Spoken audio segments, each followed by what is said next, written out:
Bir varmış, bir yokmuş. Zamanın ötesinde, sisli dağların eteğinde, ağaçların gökyüzüne değmek için yarıştığı, adına zümrüt derinlikleri denilen büyülü bir yer varmış. Bu orman dışarıdan bakıldığında sıradan bir yeşillik gibi görünse de aslında kendi içinde devasa bir sır saklarmış. Bu ormanın sakinleri ayılar, tilkiler, baykuşlar ve hatta en minik karıncalar bile konuşurmuş. Ama bir kural varmış. İnsanlar onları asla duymazmış. İnsanlar ormanda yürürken sadece rüzgarın uğultusunu, yaprakların hışırtısını veya kuşların anlamsız cıvıltılarını duyduklarını sanırlarmış. Oysa o kuş o sırada arkadaşına "Gördün mü şu gezginin pelerinini? Rengi ne kadar da garip. Sanki solmuş bir gül yaprağı üzerinde yürüyor" diyerek kahkahalar atıyormuş. Ancak bu kuralın bir istisnası varmış. Köyde yaşayan, kocaman gözlü ve her şeyi merak eden Alara adında bir kız çocuğu yaşarmış. Alara kalbi o kadar saf ve doğaya o kadar aşıkmış ki bir gün eski bir meşe ağacının altında uyuyakaldığında ormanın gizli seslerine uyum sağlamayı başarmış. Artık o hayvanların gizli sohbetlerini duyan tek insana dönüşüvermiş. Alara o sabah sırt çantasını takıp ormanın derinliklerine dalmış. En sevdiği yer olan ormanın en huzurlu köşesine, yüce meşenin yanına gitmiş. Tam defterini çıkarıp ormandaki çiçeklerin renklerini not edecekmiş ki tepesinden bir ses duymuş. "Bak, yine geldi bizimki. Bugün de defterine bir şeyler karalıyor. Acaba bugün ne kadar zarif bir sincap gördüm diye mi yazıyor? Keşke tüylerimin ne kadar parladığını da eklese" demiş. Alara şaşkınlıkla kafasını kaldırmış.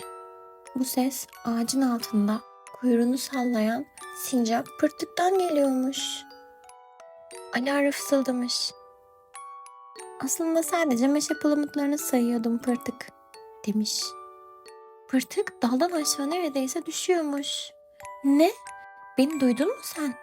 İmkansız. Sen bir insansın. Sizin kulaklarınız sadece kendi gürültünüzü duyacak kadar sığırlaşmadı mı?"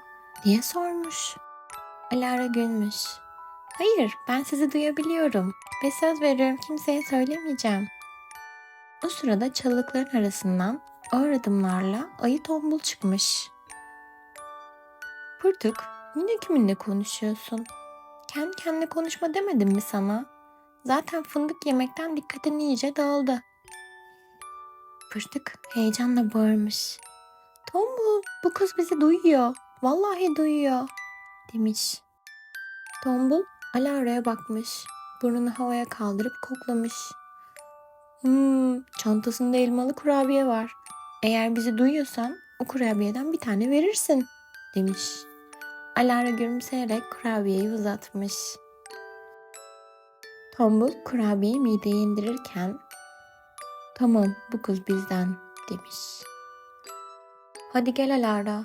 Bugün orman meclisi toplanıyor.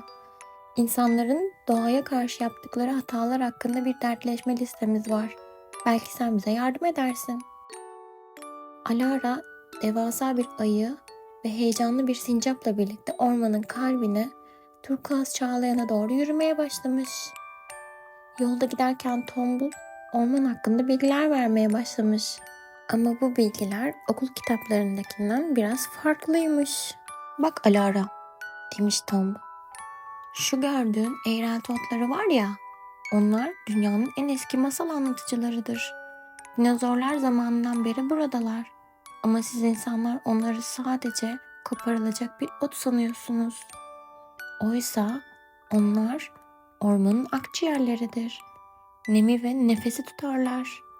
Siz gelip ormanın huzurunu bozunca bu garibanlar küsüp kuruyor" demiş. Pırtık araya girmiş. "Bir de şu ağaçlar arasındaki ipek sağlar var ya, aman tanrım örümcek ağı diyerek yüzünüzü ekşitip bozuyorsunuz.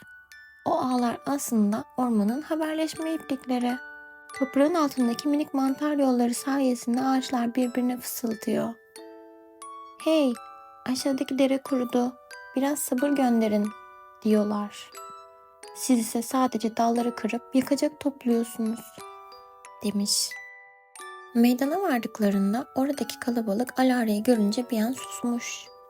Kadim çınar köklerini toprağın derinliklerine salmış. Dallarıyla göğü kucaklayan o devasa gövdesiyle meclisin tam ortasındaymış. "Hoş geldin küçük insan," demiş kadim çınar. Sesi yerin altından gelen derin bir gürleme gibiymiş. "Bizi duyabiliyor olman büyük bir mucize. Belki de insanların neden bu kadar huzursuz olduğunu bize sen anlatırsın." Toplantı başlamış. İlk sözü kurnaz tilki almış. "Benim derdim şu hız meselesi. İnsanlar ormana geliyor, sanki bir yere geç kalıyorlarmış gibi koştur koştur geçip gidiyorlar. Kafalarını kaldırıp inci rengi bulutların dansına bakmıyorlar bile. Geçen gün bir tanesi tam önündeki çiçeğe basmamak için duracağına, önüne bakmadığı için kütüğe takılıp yuvarlandı. Ben de yanına gidip bu kadar acele edersem varacağın yer sadece topraktır dostum dedim. Ama o sadece hırladığımı sandı," demiş. Hayvanlar topluca gülmüş. Kadim çınar devam etmiş. "İnsanlar her şeye sahip olmak sanıyorlar. Ormana geliyorlar. Bu meyve benim, bu manzara benim. Oysa hiç kimse gökyüzüne veya bir ağaca sahip olamaz. Meyve toprağın hediyesidir. Onu hırsla koparınca tadı kaçıyor. Ne garip bir biriktirme hevesleri var," demiş. Alara hayvanların bu sert ama haklı eleştirilerini dinlerken üzülmüş. "Peki," demiş, "sizden ne öğrenebiliriz? Nasıl daha huzurlu olabiliriz?" Kadim çınar yapraklarını ağır ağır titreterek anlatmış. "Bak küçük dostum, ormanda hiçbir ağaç yanındaki ağaçla yarışmaz. Ben ondan daha yeşil olmalıyım demez. Hepsi kendi vaktinde çiçek açar ama kökleri toprak altında birbirine sarılır. İnsanlar ise hep başkasının bahçesine bakıp kendi dallarını unutuyor. Oysa hayat bir yarış değil, bir kök salma hikayesidir." Ayı tombul eklemiş. "Ve anı hissetmeyi unutuyorsunuz. Ben bir petek bal bulduğumda sadece o balın güneş kokusunu düşünürüm. Yarın kar yağacak mı? Ya da geçen ay arıların beni neden soktuğunu düşünerek ağzımın tadını bozmam. Siz insanlar neşe içindeyken bile acaba ne zaman bitecek diye korkuyorsunuz. Korku neşeyi yer bitirir. Alara, fark etmiyor musunuz bunu acaba?" demiş. Sincap Pırtık da bir ders vermiş. "Küçük şeylerle yetinmeyi unuttunuz. Ben bir meşe palamudu bulunca kendimi bu ormanın kralı sanırım. Siz ise koca saraylar yapıp içine eşya yığıyorsunuz ama hala yüzünüz gülmüyor. Mutluluk altınlarda değil, bir dostun selamındadır. Ben bazen palamutlarımı sakladığım yeri unuturum. O unuttuğum palamutlar baharda yeni birer ağaç olur. Yani unutkanlığım bile hayata hizmet eder. Siz ise hatalarınızla kendinizi cezalandırıyorsunuz," demiş. O sırada toplantı alanına nefes nefese bir zıp zıp tavşan dalmış. "Haberler kötü. Ormanın girişine bir grup gezgin gelmiş. Yanlarında devasa yükler, gürültülü kahkahalar ve tuhaf kokulu tütsüler var," demiş. Kurnaz tilki bıyık altından gülmüş. "Yine mi o doğayı keşfedeceğiz diyenler? Durun, ben onlara bir şaka yapayım," demiş. Alara merakla sormuş. "Ne yapacaksın?" Kurnaz, "Hiç, sadece yemek çuvallarının yerini değiştireceğim. Sonra akşama kadar peynirler nereye gitti diye birbirlerine suç atışlarını izleriz. İnsanlar bir şey kaybolunca hemen birbirini suçlamaya ne kadar meraklı görmen lazım," demiş. Tombul ayı, "Ben de gidip çadırlarının yakınında yüksek sesle horlayacağım. Benim horlamamı fırtına kopuyor sanıp korkudan birbirlerine sarılıyorlar. Oysa sadece öğle uykusuna yatmış oluyorum," demiş. Alara onlara engel olmuş. "Durun, onlar sadece bilmedikleri için böyle davranıyorlar. Belki bir gün onlar da sizin sesinizi duymayı öğrenirler," demiş. Hayvanlar bir ağızdan gülmüş. Kadim Çınar, Alara, insanlar sadece kalpleri sessizleştiğinde bizi duyabilirler. Ama senin içindeki o doğa aşkı bir tohum gibi onlara da serpilecektir. O sırada Pırtık ağaçtan aşağı bir kozalak fırlatmış.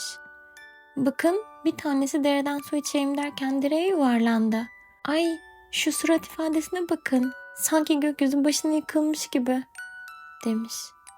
Hayvanlar neşeyle gülüşürken Alara, ormanın aslında ne kadar canlı, ne kadar düşünen ve hisseden bir yer olduğunu bir kez daha anlamış. Orman sadece ağaçlardan ibaret değilmiş. Orman bir nefes, büyük bir ruhmuş. Güneş yavaş yavaş dağların arkasına çekilmeye, orman puslu bir renge bürünmeye başlamış. Alara'nın eve dönme vakti gelmiş. Tombulayı Alara'ya bir parça kehribar taşı uzatmış. Bu ormanın sana teşekkürüdür Alara. Bunu yastığının altına koyduğunda rüyanda bizimle yine konuşabilirsin. Ama unutma, bizi duymak için kulaklarına değil, içindeki sessizliğe ihtiyacın var, demiş. Alara yeni dostlarına veda edip köy yoluna koyulmuş. Arkasından Pırtık Sincap'ın sesini duymuş. Hey Alara, bir dahaki sefere kurabiyeler bol cevizli olsun. Palamut yemekten dişlerim çok yoruldu ya, demiş. Alara gülümseyerek yürümüş. Köye vardığında insanların gürültüsü ve gereksiz telaşı ona çok yabancı gelmiş. Ve o artık bir sırra sahipmiş. Doğanın kalbini biliyormuş. Şimdi sen de sevgili dinleyicim, gözlerini yavaşça kapat. Zümrüt derinliklerinin o serin, taze, çam kokulu havasını içine çektiğini hayal et. Rüzgarın yapraklar arasında fısıldadığı o eski şarkıları duymaya çalış. Belki bir sincap şu an senin için bir palamut saklıyordur. Belki kadim çınar rüyanda sana sabrın güzelliğini anlatacaktır. Unutma, sen de o ormanın bir parçasısın. Tıpkı bir ağaç gibi sağlam, tıpkı bir rüzgar gibi hür.